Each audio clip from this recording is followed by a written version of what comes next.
Welcome to this explainer. Look, if you're planning on upgrading your floors anytime in 2026, you need way more than just Pinterest design inspiration. You need the hard facts. So today, we're unpacking the financial and logistical realities of replacing your carpets. By combining actual cost data from Thumbtack with the really strict, almost hidden warranty rules from Mohawk, we are going to build your ultimate carpet replacement playbook.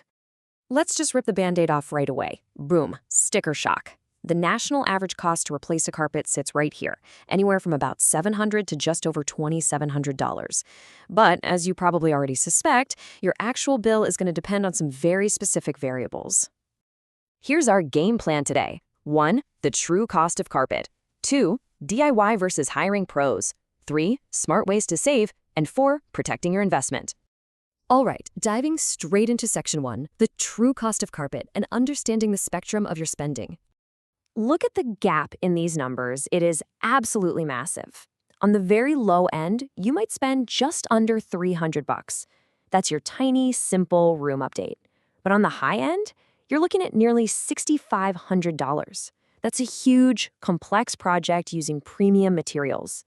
You see, you aren't just paying for the carpet itself, you're really paying for the entire ecosystem of the installation. Because, let's be real, it is almost never just about the square footage. Think about it. Do you have complex shapes to deal with, like stairs? Are you springing for a premium wool instead of a standard synthetic nylon? But it goes even deeper than that. Say the installer pulls up your old carpet and, surprise, finds a damaged subfloor that needs fixing. Your cost just went up. What about the actual job site? If you're carpeting a room on a high floor in a building with no elevator, labor rates are going to spike because that crew has to physically haul hundreds of pounds of carpet up multiple flights of stairs. Even your timing matters. An urgent job is always going to cost more than one you book in the off-season. Moving right along to Section 2, DIY versus hiring pros. To rent a knee kicker or not? This is the classic home improvement debate, isn't it? Do you do it yourself or do you bite the bullet and hire someone?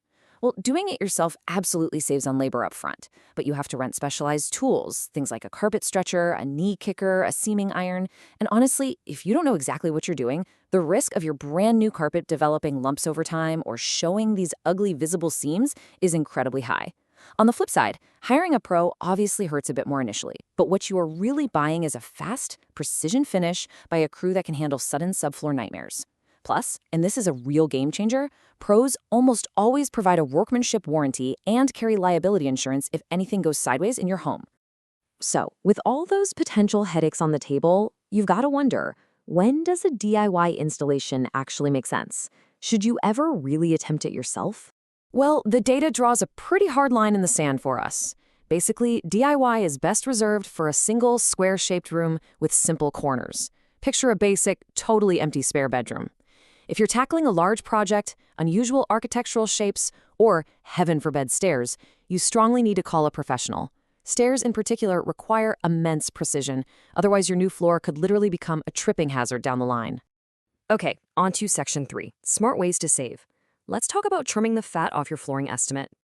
There is some serious cash to be saved if you play your cards right. First rule of thumb, always get detailed quotes from at least 3 different pros so you can actually compare the market rates. Second, you can slash your labor bill by moving your own furniture, tearing up the old carpet, and hauling away the padding yourself. Now, a quick caveat here, always ask your installer first. Some pros actually prefer to do the demo so they can inspect the subfloor themselves as it comes up. Next, if you have multiple rooms, bundle them. Don't do them piecemeal a year apart. And finally, secure a crystal clear, itemized written contract. You want materials, labor, disposal, and potential repair costs completely spelled out so you aren't ambushed by surprise fees later. Now, this is one of my favorite tips. Timing is everything. Installers are completely swamped in the spring and late summer. But winter is the sweet spot. It's the clearest off-season. Scheduling your project when it's cold outside can yield surprisingly competitive rates and way more flexible scheduling from contractors who are actively looking to fill up their books. And hey, don't fall into the trap of thinking you need top-tier luxury in every single room of your house. Be strategic.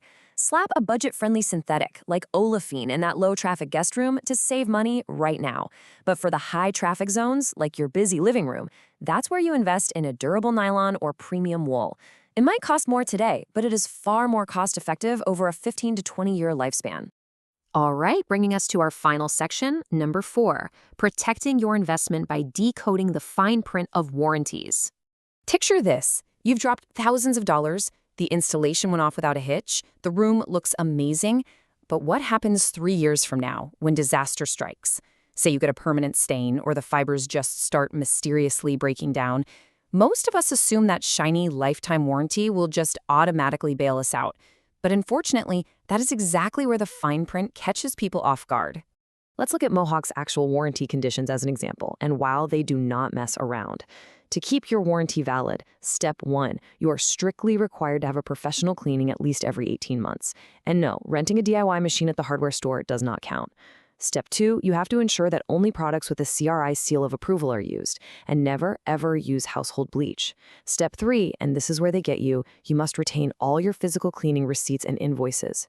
If you file a claim and can't produce a paper trail proving a pro cleaned it 18 months ago, your warranty is completely void. But here is an absolute pro tip to save you a massive headache later. Always, always have your installer leave you a 2 by 3 foot scrap of your leftover carpet. Take it, shove it in the back of a closet or down in the basement, right next to your original invoice. If you ever need to file a warranty claim, or if a small section of your floor gets ruined and you need a pro to patch it up, having that perfectly color-matched remnant is an absolute lifesaver. Okay, have you ever heard of wicking? It sounds weird, but you've probably experienced it. It's when you scrub a spill, you think it's totally gone, and then a week later, the exact same stain mysteriously reappears like a ghost. It happens because the liquid saturated all the way down into the backing or padding. As it dries, it literally travels back up the fibers to the surface. Amazingly, Mohawk's Smart Strand warranty actually covers these saturated wicking stains, guaranteeing they'll release with a second professional cleaning. But you gotta know what's covered.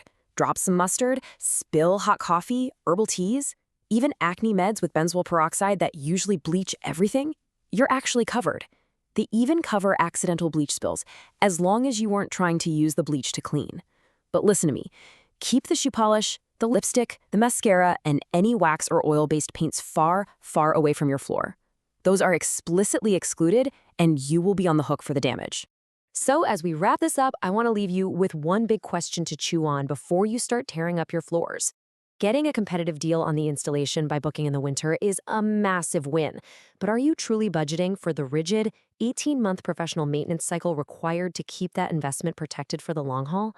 Because the true cost of a carpet definitely does not end on installation day. It's a long-term relationship. Thanks so much for joining us as we broke all this down today, and I really hope this explainer helps you make the absolute smartest choice for your home.